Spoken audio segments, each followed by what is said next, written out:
Bonjour à tous, bienvenue sur le plateau de Cardio Online. Je suis Myriam Akodad, membre du Collège des cardiologues en formation et j'ai le plaisir d'accueillir M. Pibaro qui travaille à l'Institut cardiologique de Québec et qui va nous parler d'un sujet, donc le rétrécissement aortique bas gradient, bas débit.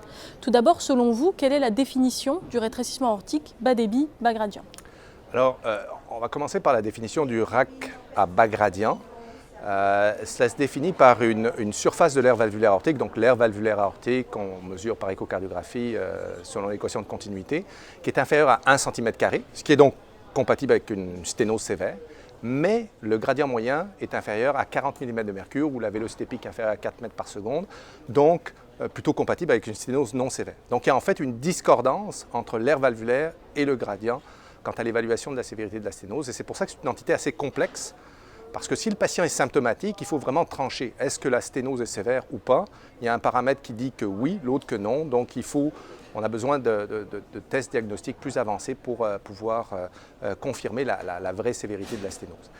Et dans cette entité complexe, il y a en fait 3 catégories. Il y a ce qu'on appelle le RAC à bas gradient, bas débit classique. Ça, c'est les patients qui ont une fraction d'éjection effondrée, donc évidemment un débit à travers la valve qui est réduit, et donc ils peuvent avoir un bas gradient malgré une sténose sévère.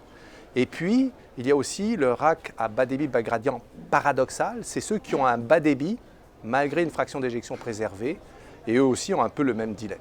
Et finalement, il y a une troisième entité qui n'est pas vraiment bien, je dirais, adressée dans les recommandations, qui est le RAC à bas gradient. Donc ils ont cette discordance aire valvulaire gradient, mais le débit est normal et la fraction d'éjection est normale.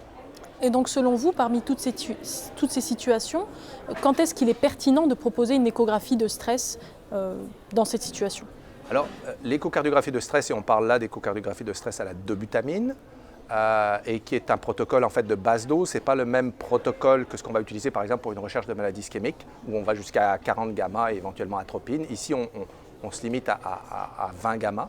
Et c'est essentiellement, surtout dans la première catégorie que j'ai mentionnée, c'est-à-dire les RAC à bas débit, bas gradient classique avec fraction d'éjection effondrée. C'est surtout dans cette population que ce test est particulièrement utile. D'abord parce qu'on va évaluer par l'écho de stress à la dobutamine la réserve contractile, qu'on appelle plutôt maintenant la réserve de flux, et qui est une valeur pronostique importante et qui est un marqueur, lorsqu'elle est absente, de risque chirurgical élevé.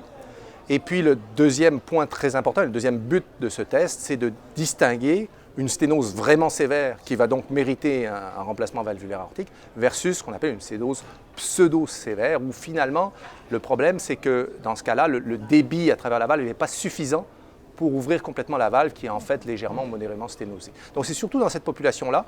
On l'a aussi un peu appliqué dans la deuxième catégorie, le RAC à bas débit bas gradient paradoxal, et ça fonctionne assez bien. Le problème dans cette catégorie-là de patients, c'est que vous avez souvent des patients avec des petits ventricules, dysfonction diastolique avancée, patron restrictif, et ces patients-là vont en général pas bien répondre à la dobutamine. Vous pouvez même avoir des effets secondaires, donc ce n'est pas le test idéal.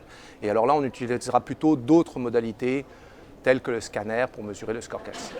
Donc, selon vous, ce type d'examen va probablement modifier la stratégie thérapeutique chez ces patients, donc selon les résultats de l'examen que vous allez obtenir. Absolument. Donc ça vraiment, l'écho de stress à la dobutamine, dans le RAC à bas gradient, bas débit et surtout le classique avec les fractions d'éjection, c'est un test, je dirais, vital pour guider le traitement et éventuellement poser le geste de remplacement valvulaire aortique et aussi peut-être choisir le type de remplacement.